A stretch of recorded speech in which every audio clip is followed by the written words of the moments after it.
Kemuliaan yang akan dinyatakan.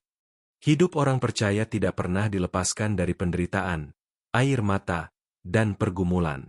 Ada masa ketika beban hidup terasa berat, doa seolah tidak dijawab, dan kesetiaan kepada Tuhan justru membawa kesulitan.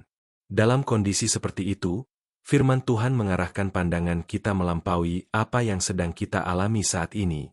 Alkitab menegaskan satu kebenaran yang memberi kekuatan.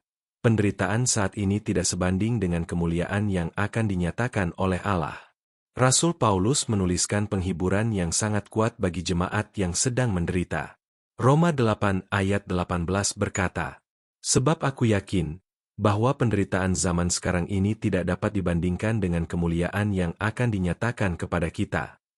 Paulus tidak menyangkal adanya penderitaan, tetapi ia menegaskan bahwa penderitaan bukanlah akhir. Ada kemuliaan yang pasti menanti orang percaya. Alkitab mengajarkan bahwa seluruh ciptaan pun sedang menantikan saat kemuliaan itu dinyatakan. Roma 8 ayat 19-21 berkata, "Sebab dengan sangat rindu seluruh makhluk menantikan saat anak-anak Allah dinyatakan. Karena seluruh makhluk telah ditaklukkan kepada kesia-siaan, bukan oleh kehendaknya sendiri, tetapi oleh kehendak Dia yang telah menaklukkannya, tetapi dalam pengharapan akan dimerdekakan dari perbudakan kebinasaan dan masuk ke dalam kemerdekaan kemuliaan anak-anak Allah."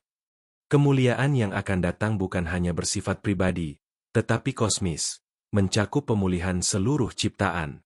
Yesus sendiri menjanjikan kemuliaan bagi mereka yang setia mengikut Dia.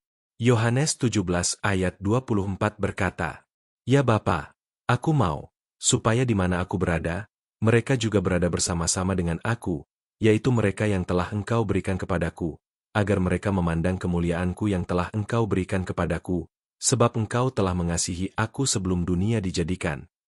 Tujuan akhir keselamatan bukan hanya lepas dari hukuman dosa, tetapi hidup bersama Kristus dan memandang kemuliaannya.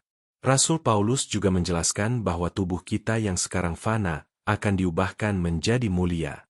Filipi 3 ayat 20 dan 21 berkata, "Karena kewargaan kita adalah di dalam sorga, dan dari situ juga kita menantikan Tuhan Yesus Kristus sebagai Juru Selamat, yang akan mengubah tubuh kita yang hina ini sehingga serupa dengan tubuhnya yang mulia, dengan kuasa yang dapat menaklukkan segala sesuatu kepada dirinya."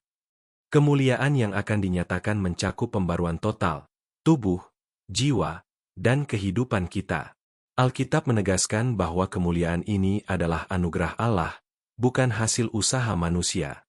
Kolose 3 ayat 3 dan 4 berkata, "Sebab kamu telah mati dan hidupmu tersembunyi bersama dengan Kristus di dalam Allah. Apabila Kristus yang adalah hidup kita menyatakan diri kelak, kamu pun akan menyatakan diri bersama dengan Dia dalam kemuliaan." Kemuliaan orang percaya tidak terpisah dari kemuliaan Kristus sendiri. Kitab Wahyu memberikan gambaran yang penuh pengharapan tentang kemuliaan yang akan datang. Wahyu 21 ayat 10 dan 11 berkata, "Lalu ia membawa aku di dalam roh ke atas sebuah gunung yang besar dan tinggi dan ia memperlihatkan kepadaku kota yang kudus, Yerusalem, turun dari sorga, dari Allah. Kota itu penuh dengan kemuliaan Allah dan cahayanya seperti permata yang amat indah, bagaikan permata yaspis yang jernih seperti kristal." Inilah tujuan akhir perjalanan iman, hidup dalam hadirat kemuliaan Allah. Pengharapan akan kemuliaan yang akan dinyatakan memberi kekuatan untuk hidup setia hari ini.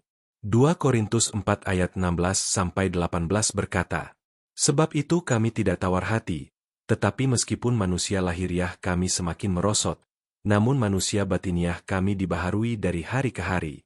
Sebab penderitaan ringan yang sekarang ini, mengerjakan bagi kami kemuliaan kekal yang melebihi segala-galanya, jauh lebih besar daripada penderitaan kami. Sebab kami tidak memperhatikan yang kelihatan, melainkan yang tak kelihatan, karena yang kelihatan adalah sementara, sedangkan yang tak kelihatan adalah kekal." Pandangan kepada kemuliaan kekal membuat orang percaya tidak menyerah dalam penderitaan.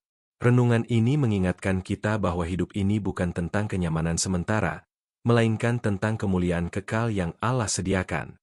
Setiap air mata, kesetiaan, dan penderitaan yang kita alami hari ini tidak sia-sia. Allah sedang menuntun kita menuju kemuliaan yang akan dinyatakan pada waktunya. Mari berdoa. Bapa di surga, Kami bersyukur karena Engkau telah menyediakan kemuliaan kekal bagi setiap orang yang percaya kepadamu. Ketika kami lelah dan terluka oleh perjalanan hidup ini, arahkan mata kami kepada kemuliaan yang akan dinyatakan. Kuatkan iman kami untuk tetap setia sampai akhir. Terima kasih karena masa depan kami aman di dalam tangan-Mu. Di dalam nama Tuhan Yesus kami berdoa. Amin. Terima kasih sudah mendengarkan renungan ini. Dukung channel ini dengan like, subscribe, dan share agar semakin banyak orang diberkati oleh firman Tuhan. Tuhan memberkati.